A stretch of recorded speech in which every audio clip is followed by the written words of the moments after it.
अस्सलामु अलैकुम वरहमतुल्लाहि वबरकातुहू। This is Tariq. आज हम सीखेंगे कि अकाउंटिंग इक्वेशन को हल कैसे करते हैं अगर ये सवाल में आ जाए। इसकी तीन सिचुएशन हैं। पहली, एसिड अगर मालूम करना है एसिड, तो आप फॉर्मूला लगाओगे assets is equal to liabilities plus owners equity. अगर आप एसिड मालूम करना चाहते हो तो आप कौन सा फॉर्मूला लगाओगे?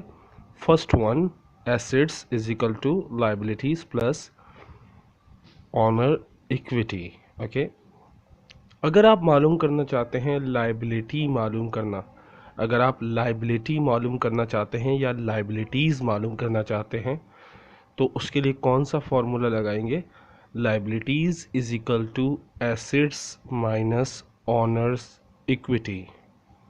लाइबिलिटीज़ अगर मालूम करना चाहते हैं तो आप कौन सा फॉर्मूला लगाएंगे? Liabilities is equal to assets minus owners equity. अगर आप ऑनर इक्विटी मालूम करना चाहते हैं तो आप कौन सा फॉर्मूला लगाओगे? Owners equity is equal to assets minus liabilities. So owner equity कैसे मालूम करेंगे? दोबारा से रिपीट कर दूं, owners equity is equal to assets minus liabilities. तो ये तीन फॉर्मूले अपने पास नोट कर लें। जब भी आपको लिखा हो calculate acids, calculate total acids, या कैलकुलेट लाइबिलिटीज़, या कैलकुलेट ऑनर्स इक्विटी, तो आप इन तीनों में से वो फॉर्मूला लगाएंगे जो आप मालूम करना चाहते हैं, जो आप फाइंड करना चाहते हैं। अब मैं फर्स्ट प्रॉब्लम हल करूँगा आपके सामने समझा कर कि कैसे। मिसाल के तौर पे क्वेश्चन नंबर 1 देखें। Problem number 1, total assets 3 lakh and total liabilities 1,50,000, calculate equity. इस सवाल में आपको दिया है टोटल एसेट 3 लाख और टोटल लायबिलिटीज 1,50,000 और मालूम करना है इक्विटी। इक्विटी है या ऑनर्स इक्विटी है, बात एक ही है। अब चलते हैं सॉल्व कैसे होता है ये। सॉल्व करने के लिए सबसे पहले आपने 3 चीज़ें लिखनी हैं।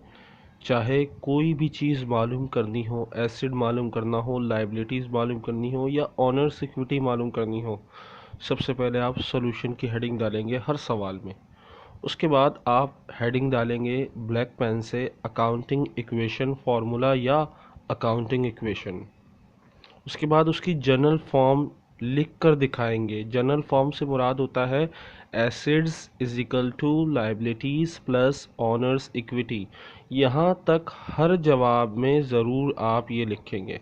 हर जवाब में आप ये 3 चीज़ें ज़रूर लिखेंगे। पहला सॉल्यूशन, दूसरा अकाउंटिंग इक्वेशन फार्मूला या अकाउंटिंग इक्वेशन, तीसरा assets is equal to liabilities plus owners equity. इसके बाद आप ये देखेंगे मालूम क्या करना था।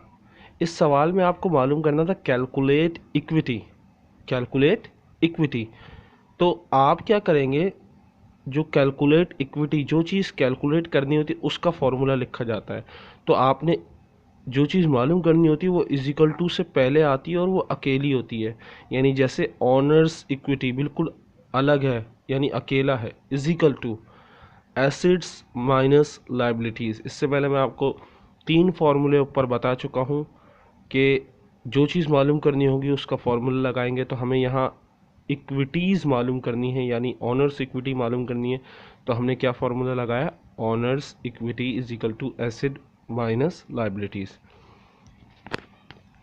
अगर हम सवाल देखें, ज़रा गौर फरमाएगा, टोटल एसिड इसमें दिए हुए हैं 3 लाख और टोटल लायबिलिटीज़ दी हुई है 1,50,000। टोटल लिखा हो या ना लिखा हो, बात एक ही होती है।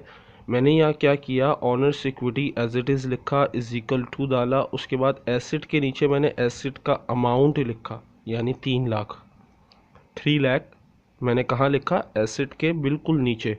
ओके, ये 2 चीज़ें मैंने लिखी, एसिड का अमाउंट लिखा और लायबिलिटीज़ का अमाउंट लिखा, क्योंकि ये सवाल में दिया हुआ था total acid is 3 lakh and total liabilities is 1,50,000। तो मैंने ये दो अमाउंट लिख दिए। इन दोनों को आपस में, क्योंकि फार्मूला क्या कहता है, owners equity is equal to asset minus liabilities, यानी इन दोनों अमाउंट को माइनस कर दो, यानी एसिड और लायबिलिटीज़ को माइनस कर दो। तो मैंने 3 लाख को 1,50,000 से माइनस किया और बॉक्स में लिखा, बॉक्स बना के लिखा owners equity is equal to 1,50,000। ये तरीक़ेकार है अकाउंटिंग इक्वेशन को हल करने का। याद रखिएगा कि आपने इसी तरह, इसी सिचुएशन को इसी तरह आपने हर सवाल को हल करना है। हम दूसरे सवाल पे आते हैं, ज़रा देखते हैं।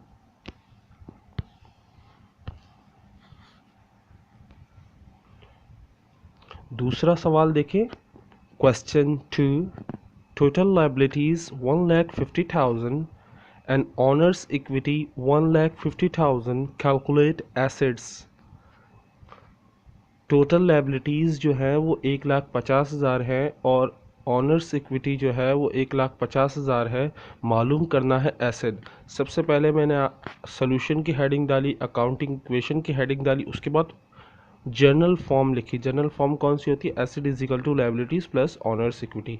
उसके बाद हम जो मालूम करना होता है वो फॉर्म लिखते हैं, लेकिन यहाँ पे मालूम एसिड ही करना है, इसलिए मैंने दोबारा फार्मूला नहीं लिखा, बल्कि मैंने क्या किया, डायरेक्ट अमाउंट पुट कर दिया। डायरेक्ट अमाउंट कैसे पुट कर दिया? लायबिलिटीज़ मैंने क्या किया, simple asset is equal to लिखा, जो चीज़ मालूम करनी है उसका नाम लिखा, उसके बाद लायबिलिटीज़ के नीचे 1,50,000 लिख दिया और ऑनर्स इक्विटी के नीचे 1,50,000 लिख दिया। क्योंकि लायबिलिटीज़ का अमाउंट भी 1,50,000 है और ऑनर्स इक्विटी का भी 1,50,000 है। दोनों को जमा किया, क्योंकि फार्मूले के हिसाब से दोनों को जमा करना है। तो asset is equal to 1,50,000 plus 1,50,000, तो नेक्स्ट मैंने आंसर लिख दिया asset is equal to 3 lakh, यानी एसिड 3 लाख है। तो यहाँ पे जो आंसर आया वो मैंने बॉक्स में लिख दिया।